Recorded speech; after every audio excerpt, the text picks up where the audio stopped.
আলাইকুম প্রিয় দেশবাসী, আসসালামু আলাইকুম। আজ আপনাদের সামনে এসেছি বাংলাদেশের অর্থনীতি নিয়ে কিছু কথা বলতে। প্রথমেই বলে রাখি, আমাদের অর্থনীতি বর্তমানে 510.7 বিলিয়ন ডলারের একটা অর্থনীতি, অর্থাৎ $1.5 ট্রিলিয়ন একটা অর্থনীতি। না, এটা একদিনে এ পর্যায়ে আসা সম্ভব হয়নি। আমাদের 54-55 বছরের ইতিহাসে বিভিন্ন সরকার ক্ষমতায় এসেছে এবং তাদের গৃহীত বিভিন্ন উন্নয়নমূলক পদক্ষেপ, পলিসি বা নীতি প্রণয়নের ফলে আজ আমরা এই স্তরে এসে পৌঁছেছি। অতি সম্প্রতি বাংলাদেশের 2026-27 সালের বাজেট ঘোষণা করা হয়েছে এবং এই বাজেটের আকার হল 9.38 ট্রিলিয়ন টাকা বা 77 বিলিয়ন মার্কিন ডলার। আকারের দিক থেকে এটা খুব বড় এবং এই বাজেটে সরকারের লক্ষ্যমাত্রা হলো প্রবৃদ্ধির হার 6.5%-এ উন্নীত করা এবং মূল্যস্ফীতি 7.5%-এ নামিয়ে আনা।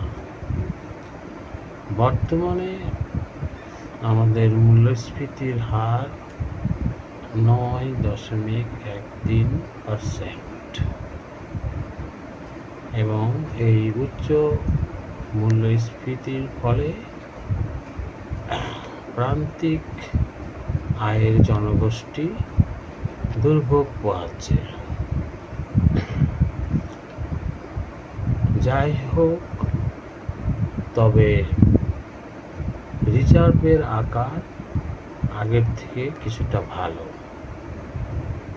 যেটা হলো কিনা 34.29 বিলিয়ন ডলার। এটা হলো আমাদের রিজার্ভের আকার। তবে IMF এর পদ্ধতি অনুযায়ী ব্যবহারযোগ্য রিজার্ভের পরিমাণ হচ্ছে 29.58 বিলিয়ন ডলার।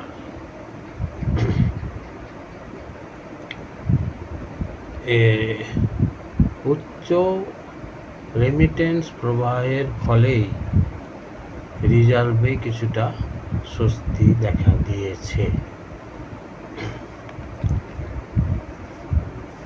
তবে সরকারের যে লক্ষ্যমাত্রা আছে, অর্থাৎ প্রবৃদ্ধির হার 6.5%-এ উন্নীত করা এবং মূল্যস্ফীতি 7.5%-এ নামিয়ে আনা,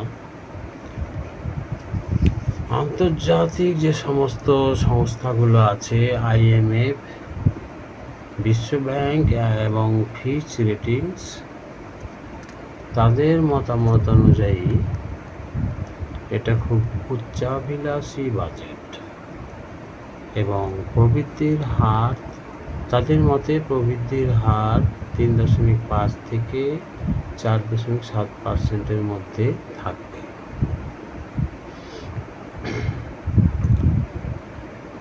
যাই হোক, আমাদের রাজস্ব জিডিপির অনুপাত প্রায় 8-এর কাছাকাছি। সরকারের লক্ষ্যমাত্রা হচ্ছে এই রাজস্ব জিডিপি অনুপাত 10.2-এ উন্নীত করা। তবে আন্তর্জাতিক সংস্থাগুলো বলছে যে কর সংস্কার ছাড়া, কর কাঠামোর সংস্কার ছাড়া এই রাজস্ব আদায় সম্ভব হবে না, খুব কঠিন হবে। বাজেটের অনেক বড় আকার হলেও বাজেট ঘাটতি রাখা হয়েছে 2.43 ট্রিলিয়ন টাকা।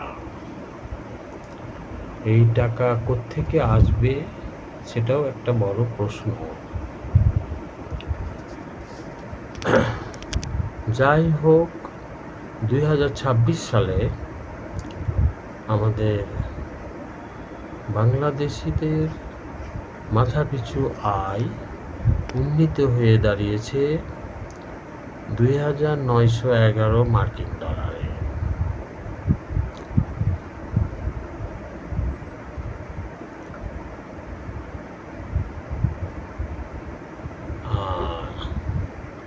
আর বর্তমানে ডলার এবং টাকার বিনিময় হার আন্তঃব্যাংক লেনদেনে 123 টাকা 50 পয়সা, কিন্তু খোলা বাজারে $1 125 টাকায় বিক্রি হচ্ছে।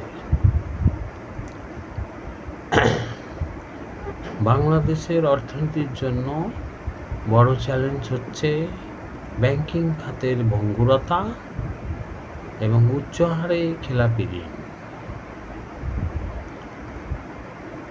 বর্তমানে আমাদের খেলাপি ঋণ 30.6%, অর্থাৎ বাংলাদেশে ঋণ খেলাপির একটা সংস্কৃতি গড়ে উঠেছে।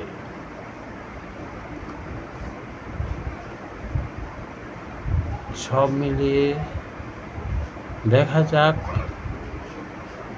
সরকার আমাদের শেষ পর্যন্ত কি দিতে পারে, সেই অপেক্ষায় রইলাম। প্রিয় দর্শক, আপনাদের সবাইকে শুভেচ্ছা জানিয়ে আজকের মতো লাইভ ভিডিওটি এখানেই শেষ করছি। আল্লাহ হাফেজ।